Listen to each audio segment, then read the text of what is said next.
அதாவது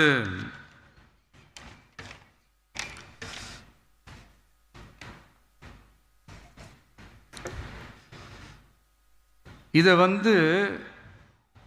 இங்கே செயல்படுத்தலைன்னா இந்த கல்விக்கான நிதியை நம்மளுடைய மாநில அரசுக்கு கொடுக்க மாட்டாங்களாம். இந்த எல்கேஜி யூகேஜி பசங்க சண்டை போட்டுப்பாங்க தெரியுமா, அந்த மாதிரி கொடுக்க வேண்டியது அவங்களோட கடமை, இங்கே இவங்க வாங்க வேண்டியது இவங்களுடைய உரிமை. ஆனால் இவங்க 2 பேரும்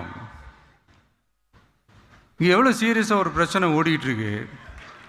இவங்க 2 பேரும் அதாங்க நம்ம ஃபாசிசமும் நம்ம பாயாசமும், அதான் நம்ம அரசியல் இனிமையும் கொள்கை